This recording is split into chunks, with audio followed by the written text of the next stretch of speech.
Right, welcome to prime time debate. నేను మధు.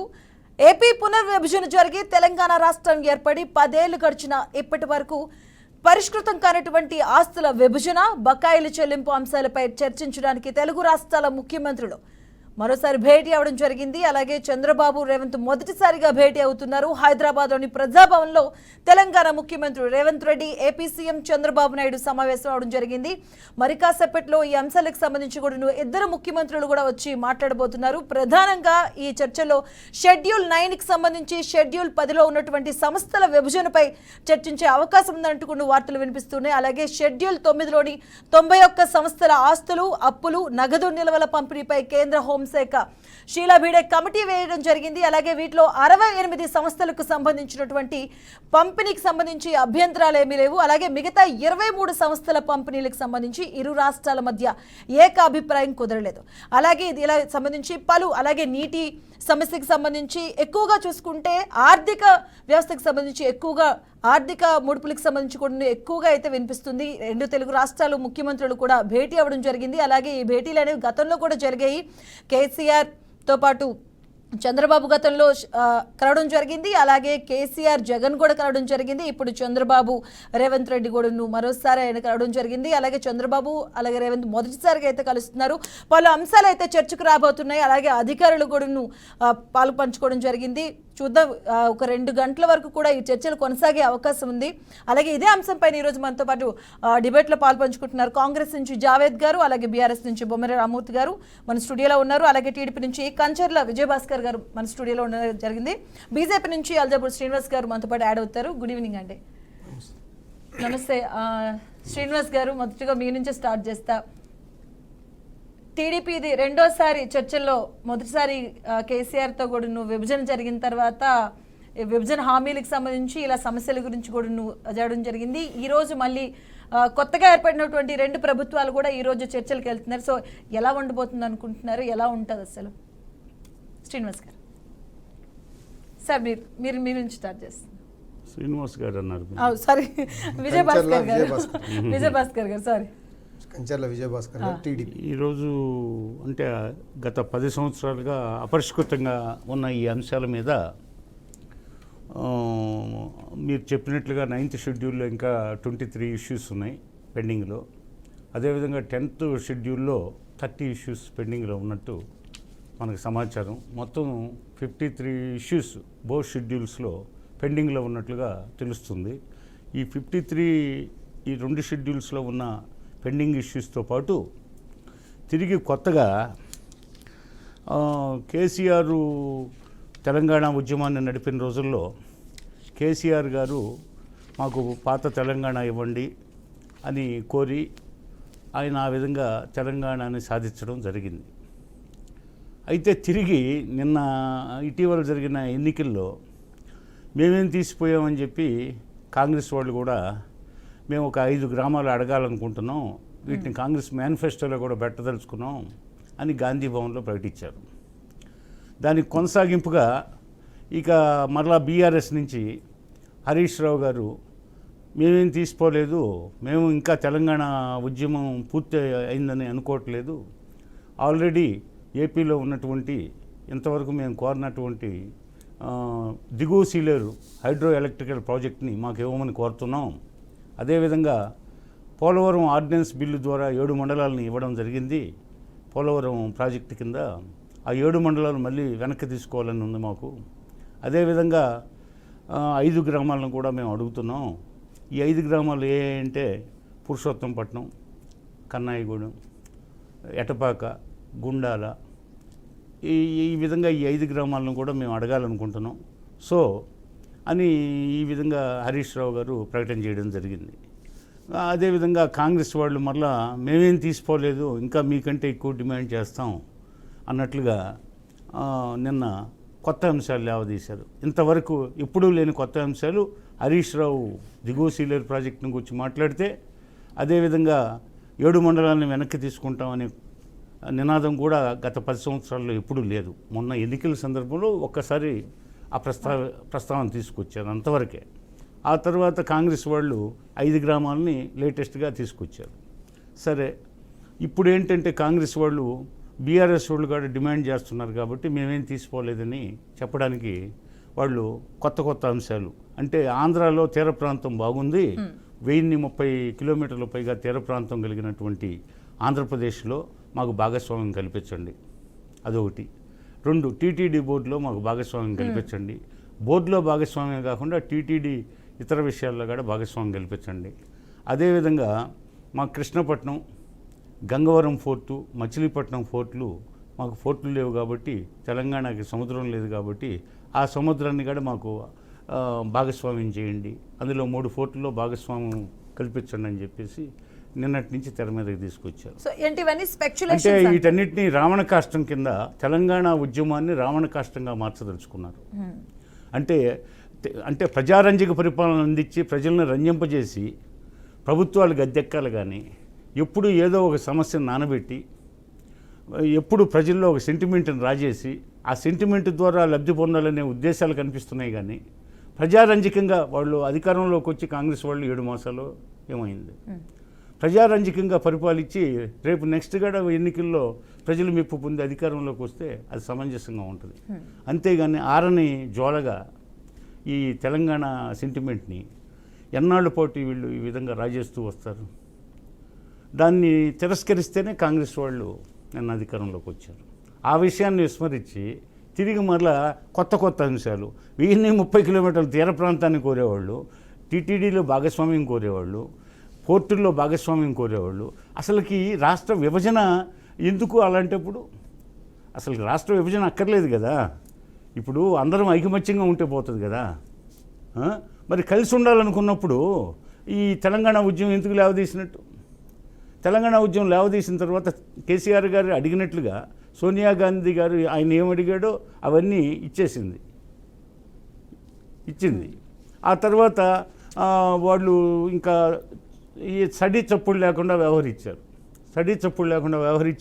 వాళ్ళ పరిపాలన ఏదో వాళ్ళు చేసుకున్నారు. 2 దఫాలు ఎన్నికల్లో గెలిచారు. ఆ తర్వాత ప్రజలు తిరస్కరించారు. కాంగ్రెస్ అధికారంలోకి వచ్చింది. సోనియా గాంధీ ఇచ్చింది తెలంగాణ, ఒక్కసారి మాకు అవకాశం ఉన్నారు, కేసీఆర్ గారిని పక్కన పెట్టారు. తిరిగి వీళ్ళు అధికారంలోకి రావడం జరిగింది. అదే జరిగింది. మళ్ళీ కొత్త అంశాలు లేవదీసి ఇప్పుడేంటి చంద్రబాబు గారిని ఇరకాటంలో పెట్టాలనే ఉద్దేశమే కనపడుతుంది. చంద్రబాబు గారిని నిన్నగా ఢిల్లీలో చెప్పాడు ఆయన, ఇది నేను సమన్యాయం పాటించమన్నాను విభజనప్పుడు కూడా అని. పైగా ఇంతవరకు 10 సంవత్సరాలుగా ఇప్పుడు కేసీఆర్ అక్కడ బీజేపీ ప్రభుత్వానికి చాలా ఇష్యూ బేస్డ్గా అనేక జీఎస్టీలో కానీ లేకపోతే పెద్ద నోట్ల రద్దు విషయంలో కానీ ఇంకా అనేక బిల్లుల విషయంలో కేసీఆర్ గారు సపోర్ట్ చేశారు బీజేపీ గవర్నమెంట్ని. మరి బీజేపీ గవర్నమెంట్ని ఆనాటి బీజేపీ గవర్నమెంట్ని అడిగి కొన్ని అంశాలు పరిష్కరించుకోవచ్చు కదా, ఏం పరిష్కరించుకోలేదు.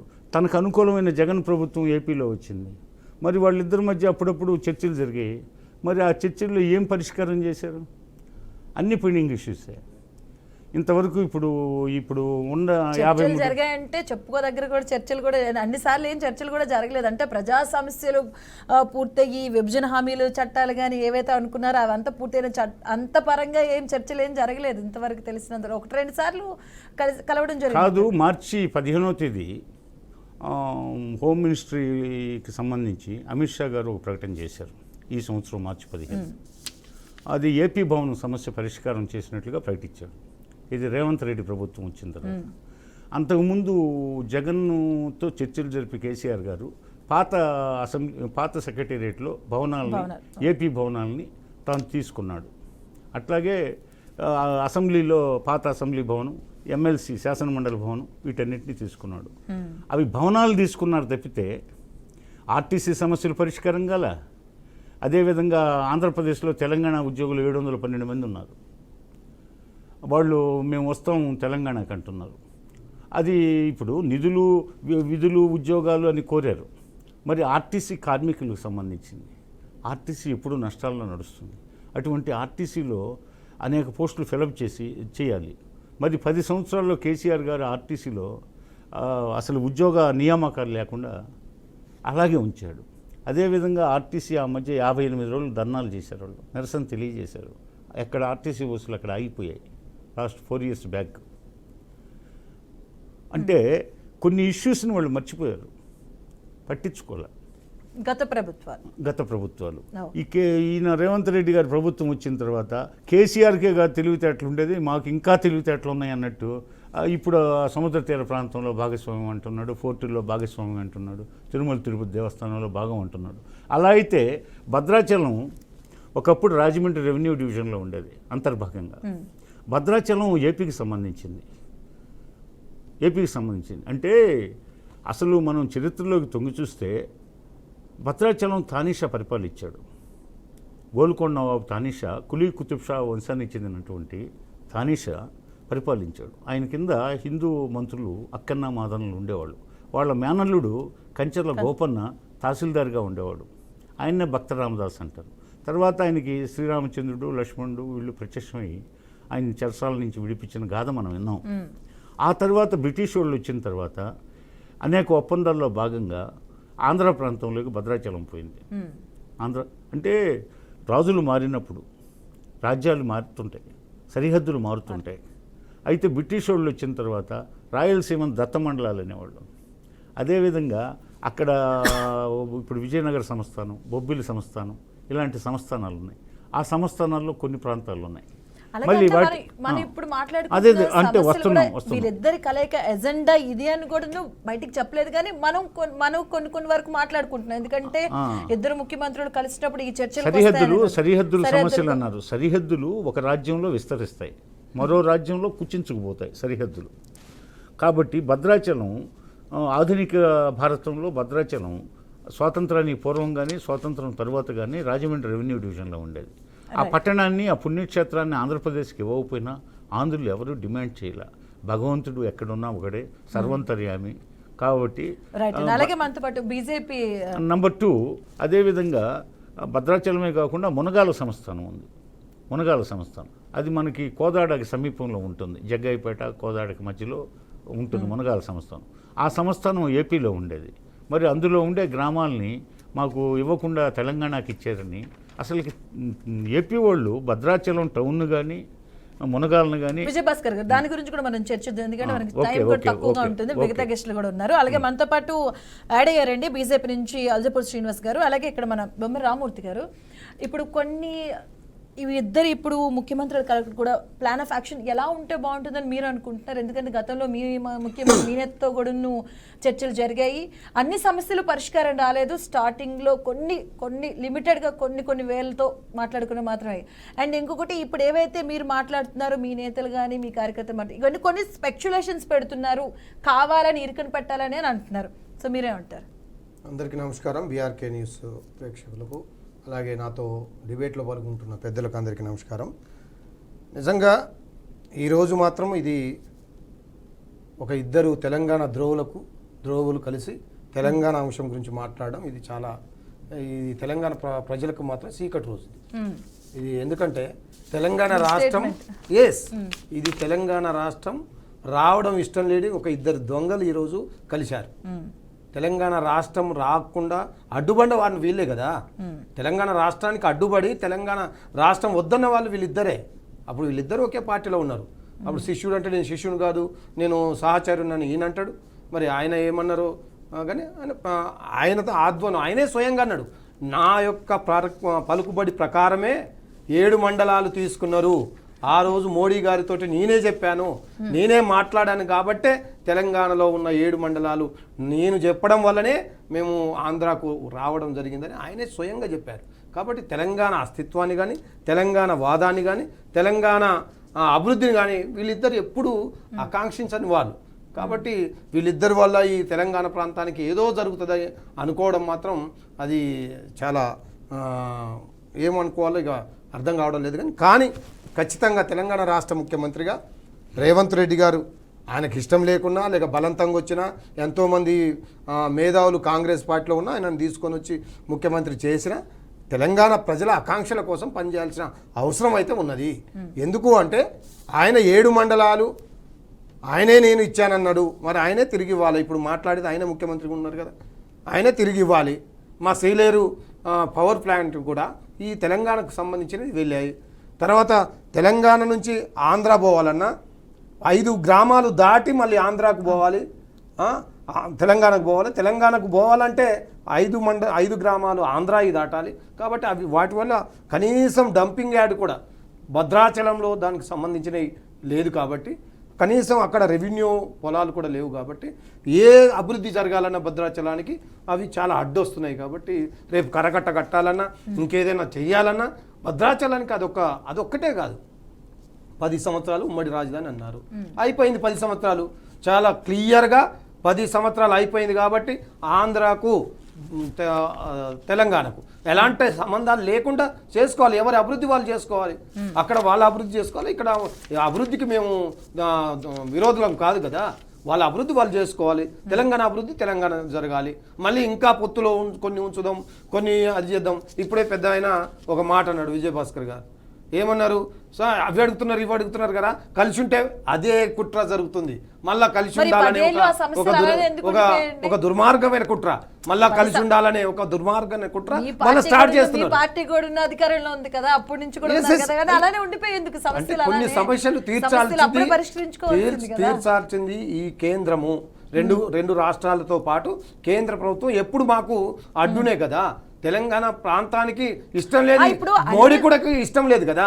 మోడీ కూడా ఏమంటాడు, మోడీ గారు కూడా ఏమంటారు, మోడీ గారు కూడా ఏమంటారు, తల్లిని చంపి బిడ్డను బతికించరనే, తల్లిని చంపి బిడ్డను బతికించరనే గొప్ప ఒక దుర్మార్గమైన ఆలోచనలో మోడీ గారు ఇప్పటికి కూడా ఉన్నారు.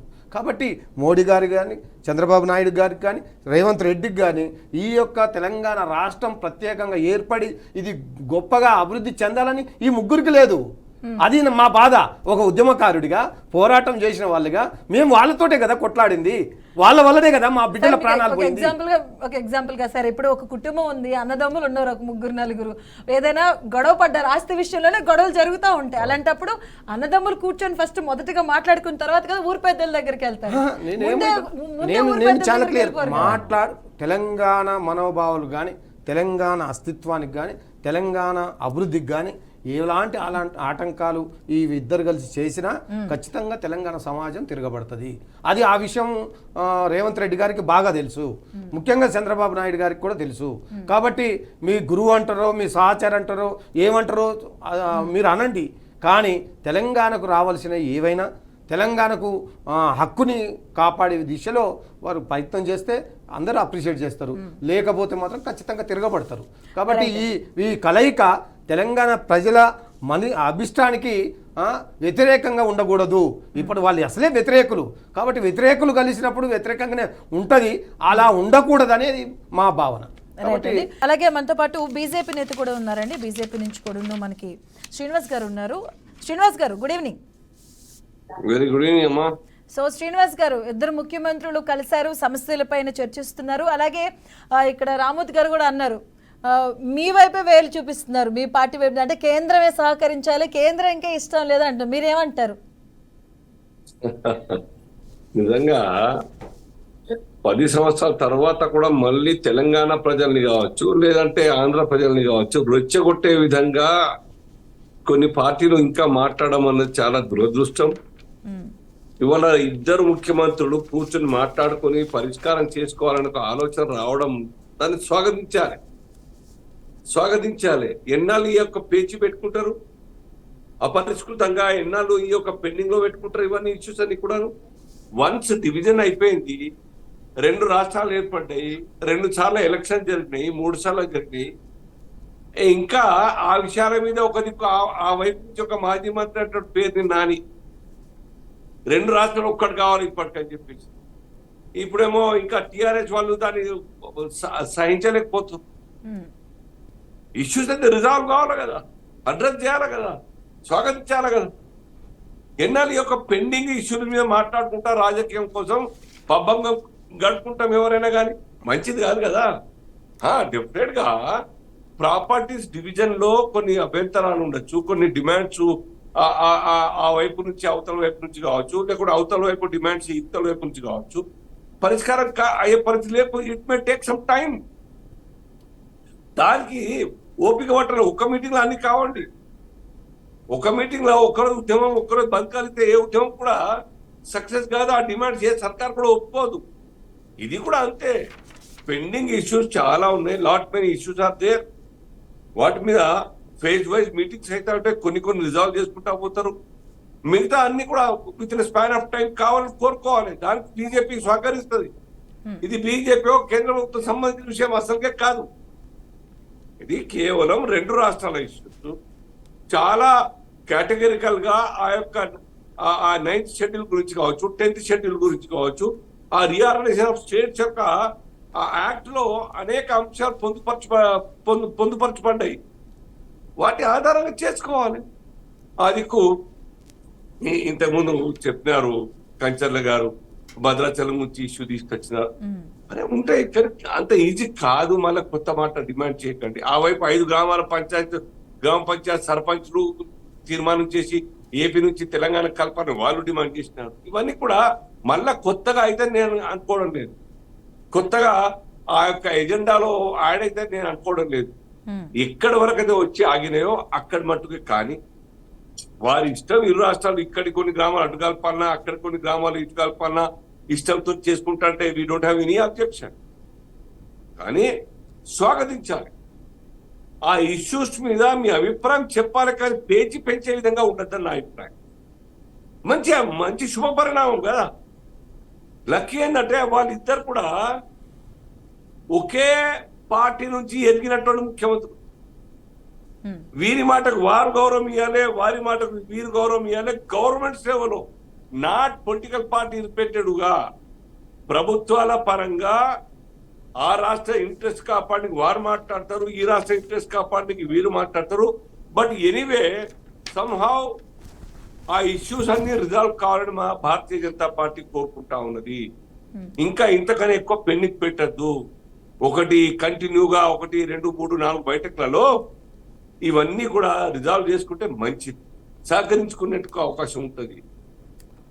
ఆ తెలంగాణ అనే మాట మీద, లేకుంటే రీయూనియన్ అనే మాట మీద రాజకీయాలు చేసి లబ్ధి పొందుతా అంటే ప్రజలు ఎవ్వరు కూడా హర్షించరు. పుల్లలు పెడుతున్నారు, మా తెలంగాణ భాషలో పుల్లలు పెడుతురు, పేచి పెడుతురు అని ఆంధ్ర అంటారు, పుల్లలు పెడుతురు మా దగ్గర అంటారు. ఇది క్లియర్ కట్ అర్థమవుతుంది. కాబట్టి ఇది మంచిది, బీజేపీ స్వాగతిస్తా ఉంటుంది. రైట్ అండి. అలాగే రామూర్తి గారు, మీకంటే ముందు విజయభాస్కర్ గారు, ఇప్పుడు జావేద్ గారు ఇంకా యాడ్ అవుతారు కాసేపట్లో. ఇంతకుముందు మాట్లాడినప్పుడు ఇప్పటికే ఈ రోజు ఆర్థికంగా ముడిపోయినటువంటి సమస్యలు ఇవన్నీ కూడా చాలా సెన్సిటివ్ ఇష్యూస్ ఉన్నాయి. జలాల విషయంలో కూడా కావచ్చు, ఎందుకంటే చాలా కొట్టుకున్నారు, గొడవలు కూడా జరిగాయి, పోలీసులు కూడా కొట్టుకున్నటువంటి పరిస్థితి కూడా మనం చూసాం. అండ్ ఇంకోటి ఏంటంటే ఏపీ ఇప్పటికే ఆర్థికంగా కూరుకుపోయినటువంటి అట్టడుగులో ఉన్నటువంటి ఏపీకి ఇప్పుడు తెలంగాణ వాళ్ళు పెట్టేటువంటి అంశాలు సానుకూలంగా స్పందిస్తుంది అనుకోవచ్చు మనం ఇప్పుడు మీ పార్టీ నుంచి. అంటే మీరు ఒప్పుకుంటే ఇస్ ఇట్ పాసిబుల్ అసలు? అదే ఇప్పుడు జూన్ 4 దాకా ఉన్నటువంటి జగన్ ప్రభుత్వం రాష్ట్రాన్ని అరాచక పరిపాలన రాష్ట్రంలో నడిచింది, దౌర్జన్యకాండ నడిచింది. అభివృద్ధిని పూర్తిగా విస్మరించి దౌర్జన్యం, అరాజకం ప్రధాన పెట్టుబడులుగా వాళ్ళు పాలన సాగించారు. సరే, ప్రజలు అర్థం చేసుకుని నిన్న మరలా తిరిగి తెలుగుదేశం పార్టీని అధికారంలో తెచ్చారు. ఇప్పుడు చంద్రబాబు నాయుడు గారు 5 ఏళ్ల పరిపాలన అద్భుతంగా సాగింది. ఒక్క ఛాన్స్ పేరుతో వాళ్ళ తండ్రి పేరు చెప్పుకుంటూ పోతే పరామర్శల యాత్రల పేరుతో విగ్రహావిష్కరణ చేస్తూ ఆయన ఊరూరా తిరిగి ఒక్క ఛాన్స్ అని బ్రతుకుని అడుగుంటే, అయ్యా ఏదో కుర్రోడు అడుగుతున్నాడు, తండ్రిని కోల్పోయాడు, బిడ్డ అడుగుతున్నాడు అని చెప్పేసి పైగా అందరినీ కౌలించుకుంటా ముద్దులు పెడుతూ ఆ విధంగా చేస్తుంటే, పోనీలే పసిబిడ్డ ఏదో అడుగుతున్నాడని చెప్పి కాస్త సాఫ్ట్ కార్నర్తో అందరూ ఓటేశారు, ఆయనకు అధికారం ఇచ్చారు.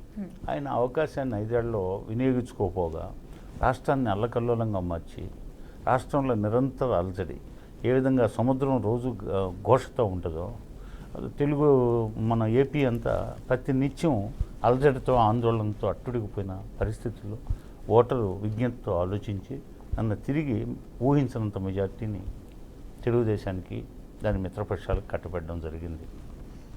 ఆ తర్వాత ఈ 5 ఏళ్లలో గాడి తప్పిన పరిపాలన ఆయన సరిచేయాలి. రెండోది, ఆయన మీద అనేక ఆశలు పెట్టుకొని ఉన్నారు. ఈయన అనుభవజ్ఞుడు, అపారమైన అనుభవం ఉంది అని చెప్పేసి. అసలే భారీ రెవెన్యూ లోటుతో ఆంధ్రప్రదేశ్ ఏర్పడింది, నవ్యాంధ్ర ఏర్పడింది. పైగా చివరి సంవత్సరం చంద్రబాబు నాయుడు పరిపాలన చివరి సంవత్సరంలో కేంద్రం కూడా సహకరించని విషయాన్ని కూడా మనం జ్ఞప్తికి తెచ్చుకోవాలి. అందుకే ఆనాడు బీజేపీ ప్రభుత్వంతో ప్రభుత్వాన్ని వ్యతిరేకించడం, ఆ తర్వాత ఎన్నికల్లో ప్రజలు జగన్ను గెలిపించడం జరిగింది. జగన్ పూర్తిగా నాకు ఎక్కువ మెజార్టీ ఎంపీలు వస్తే కేంద్రం మెడలు ఉంచి ప్రత్యేక హోదా తెస్తానన్నాడు. ఏ రోజు ప్రత్యేక హోదాని గురించి వాళ్ళు అసలు డిమాండ్ చేసిన పాపాను పోలా. చివరి రోజుల్లో కంటి తుడుపుగా ప్రజల్ని మెప్పించడానికి ఎన్నికలు వస్తున్నాయని ఏదో పార్లమెంట్లో కంటి తుడుపుగా ప్రస్తావించారు తప్పితే అసలు ప్రత్యేకంగా వాళ్ళ పార్లమెంటరీ డెలిగేషన్ ప్రధానమంత్రిని కలవడం, దాని మీద గట్టిగా పట్టుబడడం అనేది జరగలేదు. అన్ని ఇష్యూస్లో మోడీ గవర్నమెంట్కి మడుగులు తిన్నటువంటి జగన్ ప్రభుత్వం రాష్ట్రానికి పోలవరం ప్రాజెక్టు దగ్గర నుంచి రెవెన్యూ లోటు పూర్తి చేసే దగ్గర నుంచి, అదేవిధంగా 9th 10th షెడ్యూల్స్ ఆస్తుల విభజనకు సంబంధించి కేంద్రం జోక్యం చేసుకొని త్వరగా పరిష్కరించమని కోరడం దగ్గర నుంచి ఎలాంటి ఈ పెద్ద సమస్యలు పట్టించుకోకుండా ఎంతసేపటికి ఆ సంక్షేమం నవరత్నాలు అంటూ కాలయాపన చేశాడు. ఇది రాష్ట్ర ప్రజలు గుర్తించి ఆయన పక్కన పెట్టారు. ఇప్పుడు 5 ఏళ్ళు పరిపాలన ఆయన చేతికిస్తే 20-25 ఏళ్ళు రాష్ట్రాన్ని ఆయన తిరోగమన మార్గంలో నడిపాడు. ఇప్పుడు అసలే లోటు బడ్జెట్తో రాష్ట్రం వచ్చింది నవ్యాంధ్ర. అది చక్కదిద్దబోయే పరిస్థితుల్లో జగన్కి అధికారం వచ్చింది. ఆ జగన్ 5 ఏళ్లలో మళ్ళీ తిరిగి 20-25 ఏళ్ళు కోలుకోలేనంతగా తిరోగమన పదంలో రాష్ట్రాన్ని నడిపాడు. ఈ నేపథ్యంలో చంద్రబాబు నాయుడు మీద భుజస్కంధాల మీద చాలా బరువు బాధ్యతలు ఉన్నాయి. ఆయన కేంద్రం పూర్తిగా సహకరించాలి. ఇది ఆంధ్ర ప్రజలు కోరుకుంటున్నారు, సహకరించాలి. అదేవిధంగా ఉమ్మడిగా ఉన్నప్పుడు హైదరాబాదు మనకి దక్షిణ భారతదేశానికి ముఖద్వారం కాబట్టి ఎన్నో ప్రభుత్వ సంస్థలు, కేంద్ర రాష్ట్ర ప్రభుత్వ సంస్థలు ఇక్కడ చాలా ఉన్నాయి. ఆ భవిష్యత్తులో ఇది దేశానికి 2వ రాజధాని కూడా కాబోతుందని మనం వింటున్నాం. అంబేద్కర్ గారు కూడా సూచించాడు హైదరాబాద్ని 2వ రాజధానిగా ప్రకటిస్తే బాగుంటుందని. ఆ డిమాండ్ కూడా ఉంది. ఈ పరిస్థితుల్లో ఈ మధ్య ఎలక్షన్ తరుణంలో బీజేపీ కూడా తెలుగుదేశంతో పొత్తులో భాగంగా ఉంది కాబట్టి వాళ్ళ కూడా బాధ్యత ఉంది. పైగా వాళ్ళ ప్రభుత్వానికి సంబంధించి వాళ్ళ ఎమ్మెల్యేలు కూడా మంత్రివర్గంలో ఉన్నారు. కాబట్టి ఏంటంటే బీజేపీ వాళ్ళు ముఖ్యంగా అంతకుముందు పెండింగ్ ఇష్యూస్ అన్నింటినీ వాళ్ళు పరిష్కారం చేయడానికి చొరవ చూపాలి. అదేవిధంగా నిధులు సమకూర్చడంలో ముందంజలో ఉండాలి.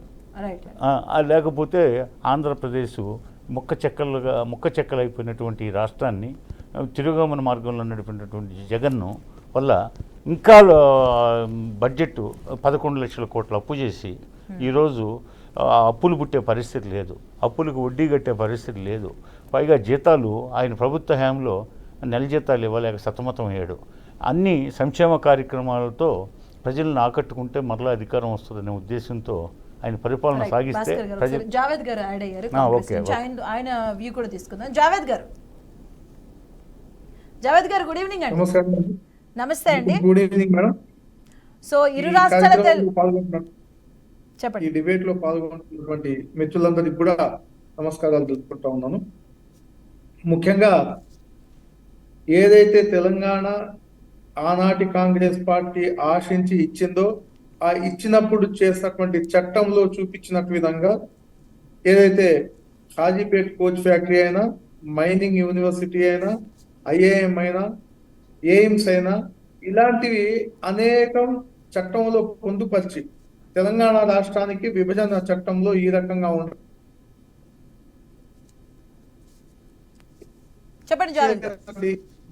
తెలంగాణ ఏదైతే ఉందో ఈ తెలంగాణని మీరు చూసుకున్నట్లయితే భ్రష్టు పట్టించారు. 10 సంవత్సరాల బీఆర్ఎస్ పాలనలో ఆనాడు కేసీఆర్ గారు ముఖ్యమంత్రిగా ఉండి ఆంధ్ర ప్రాంతానికి వెళ్ళి రాయలసీమని రత్నాలసీమ చేస్తా అని చెప్పినటువంటి పదంతో అక్కడ ఉన్నటువంటి శ్రీశైలంలో వచ్చేటటువంటి వాటర్ నుంచి రాయలసీమ లిఫ్ట్ ఇరిగేషన్ కోసం పొక్కబెట్టి తీసుకొని పోతున్నా గానీ కళ్ళు మూసుకొని కూర్చున్నటువంటి కేసీఆర్.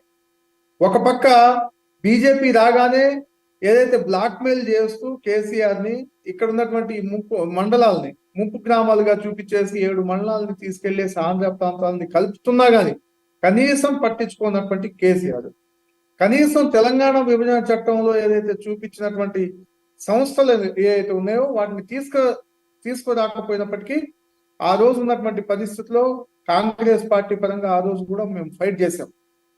భద్రాచలంలో పెద్ద ఎత్తున ఈ గ్రామాలు పోయినట్లయితే పోలవరం బ్యాక్ వాటర్ తో ఇక్కడ ముంపు మండలాలకు సంబంధించి గ్రామాలు కూడా భద్రాచలం రాముల వారి ఆలయం కూడా మునిగే పరిస్థితి ఉంది. కాబట్టి ఖచ్చితంగా ఇవి ఇయ్యొద్దు అని చెప్పేసి కాంగ్రెస్ పార్టీ చెప్తున్నప్పటికీ పెడచెవిన పెట్టి సొంతంగా నిర్ణయం తీసుకొని ఆ రోజు చేసినటువంటి 10 సంవత్సరాల పాటు చేసినటువంటి తప్పిదాలే ఇవాళ మళ్ళీ కూర్చొని మాట్లాడుకోవాల్సిన అవసరం కల్పించింది.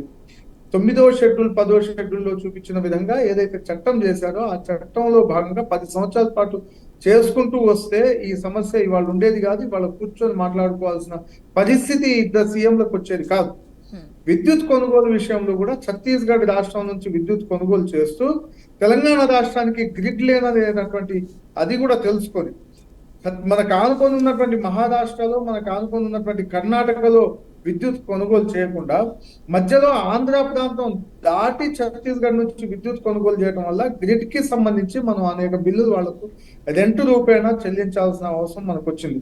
కాబట్టి అది కూడా మనకు అక్కడ ₹2.90 ఇక్కడ దొరుకుతా ఉంటాయి విద్యుత్, ₹2.70, ₹3.90 ఛత్తీస్గఢ్ లో కొట్టమే కాకుండా మళ్ళీ గ్రిడ్ ఛార్జెస్ రూపేణా మనం వాళ్లకు రెంట్ కట్టాల్సినటువంటి పరిస్థితి కల్పించి ఇక్కడ సుమారు యూనిట్ ₹7 వచ్చేటట్టుగా ₹7 పడేటట్టుగా చేసి ఆ రోజు ఉన్నటువంటి బీఆర్ఎస్ పార్టీ బీజేపీ పార్టీ కుమ్మక్కై చేసినటువంటి దానికి ఈ రోజు కాంగ్రెస్ పార్టీ చేయాల్సిన పరిస్థితి వచ్చింది. తెలంగాణ రాష్ట్ర ప్రజలందరూ కూడా నష్టపోయిన పరిస్థితి మనం చూస్తా ఉన్నాం. కాళేశ్వరం ప్రాజెక్టు పేరిట అయితేనేమి, ఏదైతే పోతిరెడ్డి ప్రాజెక్ట్ అయితేనేమి, ప్రాజెక్టులు అని చెప్పేసి చెప్పుకుంటూ బ్యారేజ్లు మాత్రమే కట్టి తెలంగాణ రాష్ట్రంలో వచ్చినటువంటి ఇన్కమ్ సోర్స్ మొత్తాన్ని కూడా మాకు అప్పచెప్పినప్పుడు 3,700 కోట్ల రూపాయలు లో బడ్జెట్ తో మాకు అప్పచెప్పినటువంటి సందర్భం మనం చూసాం. ఇప్పుడు తెలంగాణ రాష్ట్రంలో కాంగ్రెస్ పార్టీ ఏర్పాటైన తర్వాత ఈ ఏదైతే 8 నెలల కాలంలో 7 నెలల కాలంలోనే 30,000 కోట్ల రూపాయలు సుమారు బకాయిల రూపాయన చెల్లించాల్సి వచ్చింది. 23,000 కోట్ల రూపాయలు ఈ రైతు బంధు పేరిట ఇచ్చినటువంటి సందర్భం మనం చూస్తా ఉన్నాం. ఇలాంటి పరిస్థితుల్లో ఇద్దరు ముఖ్యమంత్రులు పక్క రాష్ట్రాల ముఖ్యమంత్రులు కలిసి కూర్చొని తెలంగాణ రాష్ట్రానికి విభజన చట్టాల్లో ఉన్నటువంటి అంశాలు తెలంగాణ రాష్ట్రానికి ఆంధ్ర ప్రాంతానికి 10 సంవత్సరాల తర్వాత పూర్తిగా విడిపోయేటటువంటి సందర్భం ఉంది. కాబట్టి ఇక్కడ ఉన్నటువంటి వీళ్ళిద్దరి మధ్యలో ఉన్నటువంటి మొత్తం విషయాలని కూలంకషంగా మాట్లాడుకొని ముఖ్యమంత్రి గారు చొరవ చేసి పట్టి విక్రమార్క గారు అయితేనేమి రేవంత్ రెడ్డి గారు అయితేనేమి చొరవ చేసి ఆ ముఖ్యమంత్రి గారితో కూర్చొని ఆ రోజు చెప్పినటువంటి అంశాల్లో మాకు కూడా మద్దతు ఇవ్వవలసిందిగా ఏదైతే శ్రీశైలం మనకి ఏదైతే వాటా ఏదైతే ఉందో ఆ వాటా మనకు వచ్చేటట్టుగా ఆనాడు ఉన్నటువంటి కేసీఆర్ ప్రభుత్వం చూస్తాకు వచ్చింది. 47%, 48% మనకిచ్చి 52% వాళ్ళు వాటా తీసుకొని శ్రీశైలం వాటా తీసుకొని వెళ్తా ఉంటే చూసుకుంటూ కూర్చొని తప్పితే ఎక్కడ మనకి దాని మీద ఖండించడం కానీ మాట్లాడడం కానీ కాంగ్రెస్ పార్టీ ఆ రోజు అనేక కార్యక్రమాలు చేసింది. శ్రీశైలంలో నుంచి వాటర్ బొక్కబెట్టి తీసుకెళ్తా ఉన్నారు, దాన్ని ఆపండి అని చెప్పేసి చెప్తే పెడచెవిన పెట్టినటువంటి కేసీఆర్ బీఆర్ఎస్ పార్టీ చేయబట్టి ఇవాళ ఈ పరిస్థితి దాపురించింది. రాబోయే రోజుల్లో శ్రీశైలం వాటరే మన కనీసం నాగార్జున సాగర్ కూడా వచ్చే అవకాశం లేకుండా Rayalaseema lift irrigation project, Pothireddy project అవి చేసుకొని కృష్ణా వాటర్ని వాళ్ళు తీసుకెళ్లిపోతా ఉన్నారు. గోదావరి నుంచి నీళ్లు తీసుకుందాం అని చెప్పేసి కాళేశ్వరం ప్రాజెక్టు పేరిట ఏర్పాటు చేసినటువంటి ప్రాజెక్ట్ అక్కడ డ్రాప్ అయిపోయింది. అది మనం చూసాం. ఎన్నికల కంటే ముందే కూడా కింద మొత్తం పిల్లర్లు పొంగటము, ఆ బ్రిడ్జీలు మొత్తం బొక్కలు పట్టడం అనేది మనం చూసాం. అది ప్రాజెక్ట్ అంటా ఉన్నది కానీ కాళేశ్వరం ప్రాజెక్ట్ కాదు. 4-5 బ్యారేజీలు కట్టి ఆ 4-5 బ్యారేజీలని కలుపుతూ ఇది ప్రాజెక్టు అని చెప్పేసి అంశం చెప్తా ఉన్నారు. నాగార్జున సాగర్ని ప్రాజెక్ట్ అనొచ్చు, శ్రీశైలంని ప్రాజెక్ట్ అనొచ్చు. ఈ రకమైనటువంటి సందర్భాన్ని ఇట్లా తెలంగాణ రాష్ట్రమైనా ఆంధ్ర రాష్ట్రమైనా కానీ ఉమ్మడి తెలుగు రాష్ట్రాలు కూడా అభివృద్ధి చెందాలి అనేటటువంటి ఆలోచనతో ఉమ్మడి తెలుగు రాష్ట్రాల ముఖ్యమంత్రులు కూర్చొని డిస్కస్ చేయడంలో 100% ఇది తెలంగాణకి మంచి జరగబోతా ఉంది తప్పితే దీనివల్ల నష్టం ఏం జరగదు. రేపు రాబోయే రోజుల్లో దీని ఫలితాలు కూడా కనిపిస్తాయి. ఇప్పుడు జావేద్ గారు గతంలో ఉన్న ప్రభుత్వాలు కూడా అంటే కూర్చొని చర్చించుకుంటే చర్చ సఫలీకృతం కానటువంటి అంత పెద్ద సమస్యలు అనుకోవచ్చా? ఇంకొకటి విద్యుత్ పరంగా కూడా మీరు ఇంతకు ముందు మాట్లాడారు. విద్యుత్ పరంగా కూడా అంత రేషియోలో డిఫరెన్సియేషన్ ఎందుకు వచ్చింది అనుకుంటున్నారు? ఈ సమస్యలు అంటే ఒక దగ్గర కూర్చొని ప్రజా సమస్యలు కదా ఇవన్నీ, విభజన చట్టంలో ఉన్న హామీలు కావచ్చు, కూర్చొని ఒక దగ్గర కూర్చొని మాట్లాడుకుంటే కుదరనటువంటి అంత పెద్ద సమస్యల. ఇప్పుడు మీరు చూసుకున్నట్లయితే కాంగ్రెస్ పార్టీ ఏం కోరుకుంటా ఉంది? తెలంగాణకి సీ పోర్ట్ ఉంటే బాగుంటుంది అని చెప్పేసి కోరుకుంటాం. డ్రై పోర్ట్ల కంటే కూడా సీ పోర్ట్ వల్ల మనకు చాలా అంటే బయటి దేశాల నుంచి మనకు ఉన్నటువంటి వాటిని తీసుకోవడానికి ఎగుమతులకి దిగుమతులకి బాగుంటుంది అనేటటువంటి ఆలోచన చేస్తూ ఉంది. అదే రకంగా కొన్ని గ్రామాల్ని కనీసం ఇప్పుడు ఉన్నటువంటి 7 మండలాల నుంచి 5 మండలాలు లేకుంటే ఎన్నో గ్రామాలు మన దానికి తెలంగాణలో కలుపుకుంటేనే మనకి రేపు భద్రాచలాన్ని మనం కాపాడుకోవాల్సిన పరిస్థితి ఉంటుంది. లేదంటే పోలవరం పూర్తిగా కంప్లీట్ అయిపోయిన తర్వాత ఆ బ్యాక్ వాటర్ తో కనీసం రాముల వారి గుడి కూడా మునిగేటటువంటి పరిస్థితి ఉందని చెప్పేసి కాంగ్రెస్ పార్టీ గతంలో మొత్తుకుంది. ఇప్పుడు కూడా అదే కార్యాచరణ స్టార్ట్ చేసి భద్రాచలంలో ఉన్నటువంటి కొన్ని మండలాలని మళ్ళీ తిరిగి ఆ తెలంగాణ ప్రాంతంలో తీసుకుంటేనే తెలంగాణ రాష్ట్ర అభివృద్ధికి బాగుంటుంది. భద్రాచలం ఏరియాలో ఉన్నటువంటి ప్రాంత వాసులందరూ కూడా సంతోషంగా ఉంటుందని చెప్పేసి కాంగ్రెస్ పార్టీ భావిస్తుంది. కాబట్టి దాని మీద మాట్లాడుతూ ఉంది. అదే రకంగా కొన్ని విభజన చట్టంలో చూపించిన విధంగా ఏదైతే కాంగ్రెస్ పార్టీ ఆ రోజు చట్టం చేసినట్టుగా ఈ రోజు ఖచ్చితంగా వాటన్నిటిని సాధించాలి అనేటటువంటి ఆలోచనతో ఇన్ని 10 సంవత్సరాలు చేసినటువంటి తప్పిదాలను మా సీఎం రేవంత్ రెడ్డి గారు, ఉప ముఖ్యమంత్రి గారు భట్టి విక్రమార్క గారు కేంద్రంలోని అందరి మంత్రుల్ని కలవటము, మోడీ గారిని కలవటము, విభజన చట్టంలో ఏదైతే చూపించారో ఖచ్చితంగా అవి మనకి ఇవ్వాలి అని చెప్పేసి ఆలోచన చేస్తున్న సందర్భం మనం చూస్తాం. మన పక్క రాష్ట్రమైనటువంటి ఆంధ్ర ప్రాంతం వాళ్ళు చట్టంలో చెప్పినట్టుగా ఖచ్చితంగా వాళ్ళ కార్యక్రమాలన్నీ చేయించుకోవడం, ఏదైతే అక్కడ ఉన్నటువంటి కేంద్రంలో ఉన్నటువంటి ప్రభుత్వంతో మాట్లాడి వాళ్ళు విభజన చట్టంలో చూపించినట్టుగా వాళ్ళకి కావాల్సిన ఎయిమ్స్ కూడా అక్కడ కన్స్ట్రక్షన్ చేస్తా ఉన్నారు. ఇప్పుడు పోలవరం కూడా పనులు స్పీడ్ గా నడుస్తా ఉన్నాయి. ఈ రకమైనటువంటి సందర్భంలో తెలంగాణలో 10 సంవత్సరాలుగా ఉన్నటువంటి బీఆర్ఎస్ పార్టీ ఎక్కడ ఏ ఒక్క ప్రాజెక్ట్ కోసం విభజన చట్టంలో చూపించిన విధంగా ఏ ఒక్క దానికోసం కూడా ఎక్కడ ప్రయత్నం చేసిన పాపన పోలేదు. ఆ రోజు వాళ్ళు చేసినటువంటి తప్పిదాలను కప్పిపుచ్చుకోవడానికి కేంద్రంతో వాళ్ళు చెప్పినట్టుగా తలూపే తప్పితే 7 మండలాలు కలిపేస్తున్నామంటే ఓకే అన్నారు, ఇక్కడ రాయలసీమలో బొక్క పెడుతున్నామంటే ఓకే అన్నారు శ్రీశైలానికి. ఆ రకంగా చేసుకుంటున్న సందర్భాన్ని ఇప్పుడు ఆ తప్పుల్ని సరిదిద్దే కార్యక్రమంలో కాంగ్రెస్ పార్టీ ఉంది అని చెప్పేసి నేను భావిస్తాను. రామూర్తి గారు, సో మీకే జావేద్ గారికి పాపం కొన్ని తెలిసి తెలియక మాట్లాడుతున్నారు. ఇప్పుడు అధికారంలో ఉన్నది కాంగ్రెస్ పార్టీ, భారతదేశంలో అధికారంలో ఉన్నది బీజేపీ పార్టీ, అక్కడ అధికారంలో ఉన్నది మీకు మీ సీఎం గారికి మరి గురువుగానో లేకపోతే సహచరుడిగా ఉన్నవారు. ఇప్పుడు వీళ్ళిద్దరు తలుచుకుంటే అయిపోతాయి కదా, దీనికి ఎందుకు మరి ఇవన్నీ? కనీసం మీ ఎంత ఘోరంగా ఉన్నదంటే కాంగ్రెస్ పార్టీ అక్కడ చంద్రబాబు నాయుడు గారు అక్కడ మంత్రులతోటి మాట్లాడి కనీసం మంత్రుల సమావేశం పెట్టి వచ్చి ఏం మాట్లాడాలి, విభజన చట్టాల్లో ఏవి అవసరం లేదు, ఏం మాట్లాడితే ఈ రాష్ట్రానికి లాభం పడుతుందని కనీసం అది కూడా మాట్లాడలేని దౌర్భాగ్య పరిస్థితిలో రేవంత్ రెడ్డి గారి ప్రభుత్వం ఉన్నది. ఎందుకంటే తుమ్మల నాగేశ్వరరావు గారు ఇప్పుడు లెటర్ రాస్తాడు.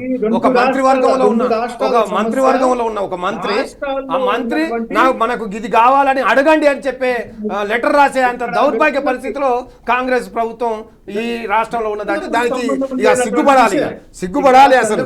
ఎందుకంటే తుమ్మల నాగేశ్వరరావు గారు ఇవాళ లెటర్ రాశారు, ముఖ్యమంత్రి రేవంత్ రెడ్డి గారికి రాశారు. ఇప్పుడు మీ టీవీలో చూస్తున్నాం. అంటే అది ఏమన్నట్టు, నీ మంత్రులకు నువ్వేం చెప్తున్నావో తెలియదు, నీ మంత్రులకు నువ్వేం చెప్తున్నావో కనీసం అవగాహన లేకుండా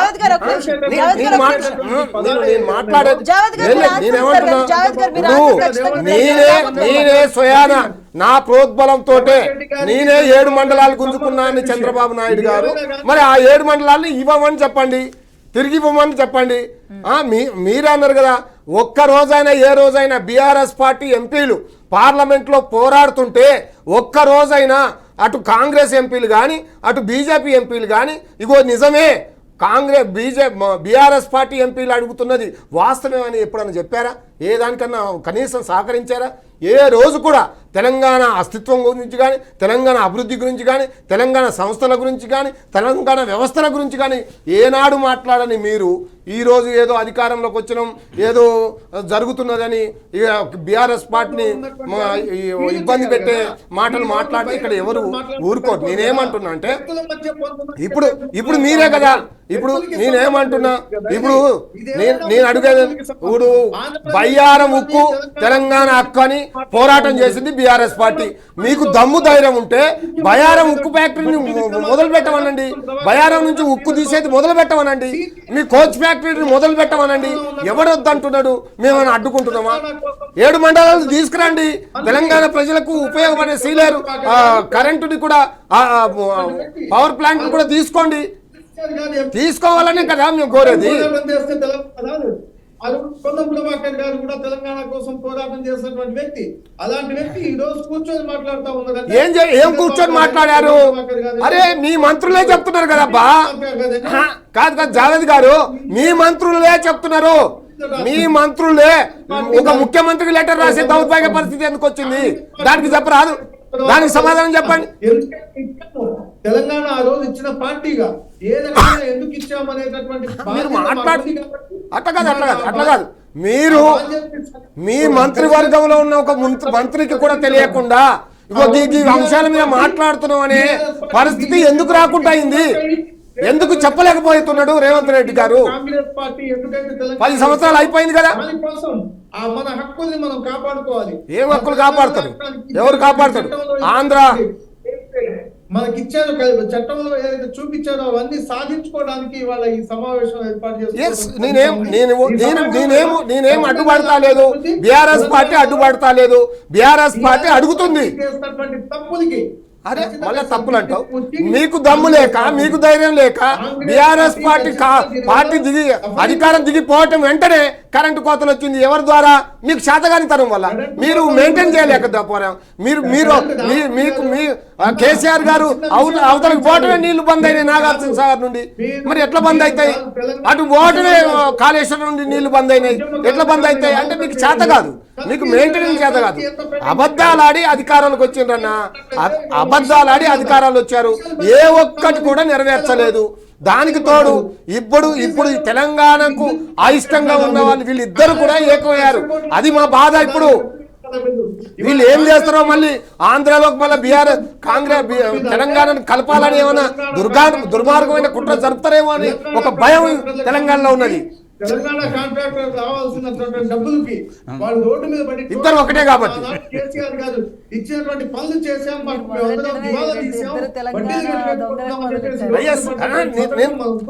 జావేద్ గారు మీరు ఏం మాట్లాడుతున్నారో నాకు అర్థమవుతుందా? మీరు ఏం మాట్లాడుతున్నారో మీకు అర్థమవుతుందా? జావేద్ గారు ఒక నిమిషం ఆగండి. ఇద్దరు ముఖ్యమంత్రులు భేటీ అయితే ముగిసింది. మరి కాసేపట్లో మీడియా ముందుకు వచ్చి కూడా మాట్లాడబోతున్నారు. జావేద్ గారు ఇప్పుడు మీరు అన్నట్టే 7 మండలాలు తీసుకోరా? అక్కడ ఉద్యోగాలను ఇక్కడ ఉద్యోగాలను అక్కడ వాళ్లకు పంపిస్తారా, పంపారా? లేదా ఉక్కు ఫ్యాక్టరీ ఏదైతే ఉన్నదో బయ్యారం ఉక్కు ఫ్యాక్టరీ తెరిపిస్తారా లేదా? ఇవి మాట్లాడాలి కదా. ఇప్పుడు ఆంధ్ర వాళ్ళు మొన్న పోరాటం చేసింది మేము. మీరు ఎప్పుడు ఏ రోజైనా ఇగో నాగార్జున సాగర్ మీద కొట్లాడ జరుగుతుండే చేసేది మేము. కాబట్టి మీరు ఇప్పటికైనా కనీసం పోరాడండి. మన దగ్గర మనకు వచ్చే నీళ్లకు పెద్ద ఏదైతే ప్రాజెక్టు కట్టుకొని తమిళనాడు వాళ్ళు తీసుకుపోతున్నారట. మరి దానికి మీరు ఏమన్నా కనీసం మాట్లాడారా? ఎప్పుడైనా మాట్లాడారా? ఎప్పుడైనా ఈ తెలంగాణ ప్రాంతం కోసం, ఈ తెలంగాణ హక్కుల కోసం పోరాడేది ఏకైక పార్టీ బీఆర్ఎస్ పార్టీ. అది మీ ద్వారా కాదు, మీతోటి అయిపోయిందిగా. అర్థమైపోయింది, ప్రజలకు అర్థమైపోయింది. అక్కడికి వెళ్ళి ఆంధ్ర ప్రాంతానికి వెళ్ళి రోజా పెట్టినటువంటి అక్కడ మంత్రివర్గం రోజా గారు పెట్టినటువంటి చేపల పులుసు తిని రాయలసీమని సస్యశ్రావణం చేస్తాం అని చెప్పేసి అన్ని ప్రాంతాలు అభివృద్ధి కావడం కోరుకోవడం తప్ప అన్ని ప్రాంతాలు అభివృద్ధి కావడం అని కోరుకోవడం తప్ప అన్ని ప్రాంతాలు అభివృద్ధి కావడం అని కోరుకోవడం కేసీఆర్ గారు చేసిన తప్ప. అందరం మంచిగా ఇప్పుడు ఏదైతే విడిపోయాం, 2 రాష్ట్రాలుగా విడిపోయాం. 2 రాష్ట్రాల ప్రజలు, తెలుగు ప్రజలు, 2 రాష్ట్రాల ప్రజలు క్షేమంగా ఉండాలి. ఇక్కడ ఉన్న వాళ్ళు కూడా క్షేమంగా ఉండాలి. నేను అడిగేది ఒకటే, నేను ఒక్కటే అడుగుతున్నాను మిమ్మల్ని. మీరు ఇప్పుడు కూర్చున్నారు, ఇద్దరు కూర్చున్నారు. మీరేం కోరగలుగుతున్నారు? ఈ తెలంగాణ ఆకాంక్షలకు సంబంధించి, తెలంగాణ అభివృద్ధికి సంబంధించింది ఇప్పటి వరకు నెరవేరని వాటిని మీరు తీసుకుంటున్నారు.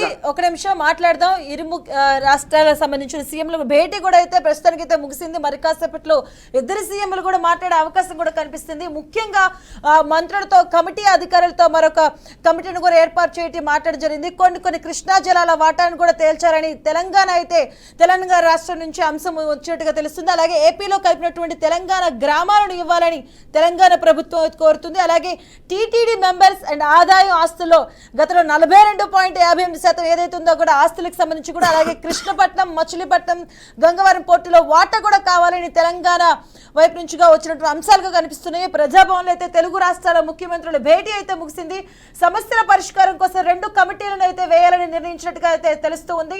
మంత్రులతో ఒక కమిటీ, అధికారులతో సంబంధించి మరొక కమిటీని, ఇలా 2 కమిటీలు అయితే వేయబోతున్నారు. కృష్ణా జలాల వాటాను తేల్చాలని తెలంగాణ గవర్నమెంట్ కోరింది. అలాగే ఏపీలో కలిపినటువంటి ఖమ్మం జిల్లాకు సంబంధించి తెలంగాణ గ్రామాలను, ఏవైతే 7 మండల గ్రామాలను, దానికి సంబంధించి ఒక అంశం. టీటీడీ మెంబర్స్ ఆదాయం ఆస్తులో 42.58% సంబంధించిన ఆస్తుల వివరాలు, అలాగే కృష్ణపట్నం, మచిలీపట్నం, గంగవరం పోర్టులో వాటర్లకు సంబంధించి కూడా ఇవి ప్రధాన అంశాలుగా అయితే వచ్చినట్టుగా తెలుస్తుంది. సమావేశంలో ఇరు రాష్ట్రాల ముఖ్యమంత్రుల భేటీ అయితే ముగిసింది. మరి కాసేపట్లో వారు మీడియా ముందుకు వచ్చి మాట్లాడే అవకాశం కూడా కనిపిస్తుంది. సో రామూర్తి గారు, ఇవి ప్రధానంగా వారు ముందు పెట్టినటువంటి అంశాలు. ఆంధ్రాకు సంబంధించినది ఏది, మేము ఇంతకుముందు తెలంగాణ ఉద్యమం జరుగుతున్నప్పుడు గుంటూరులో గుంటడి జాగా అడిగినామా అని మేము పాటలు పాడుకునేటోళ్ళం. మాకు గుంటూరు కానీ విశాఖపట్నం కానీ ఎక్కడి ఆస్తులు మాకొద్దు, మా ఆస్తులు మాకు ఉంటే చాలు, మావి గుంజుకోకుండా ఉంటే చాలు, మా దగ్గర నుంచి గుంజుకున్న 7 మండలాలు మాకు ఇస్తే చాలు, మా సీలేరు మాకు ఇస్తే చాలు, గివి మాట్లాడాలి. మా ఉద్యోగులు అక్కడ చాలా మంది ఉన్నారు, అక్కడ వాళ్ళు ఇక్కడికి రావాలా, ఇక్కడ ఉద్యోగులు ఉన్నారు. మా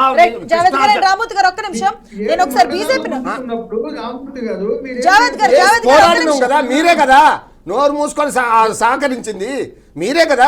మీరు కేంద్రంలో ప్రతిపక్షంలో ఉన్నారే, అరే మీరు ప్రతిపక్షంలో ఉండి మమ్మల్ని, మేము కాదుగా ఆర్డినెన్స్ కు మా ఉన్నాయి, మా ఆర్డినెన్స్ కు సహకరించింది కూడా మీరే కదా. వీడియోలు వైరల్ అవుతున్నాయి చూడండి, మీ సోషల్ మీడియాలో మీ ముఖ్యమంత్రి గారు మాట్లాడినటువంటి వీడియోలు వైరల్. మాకు తెలంగాణ రాష్ట్రమే ముఖ్యము.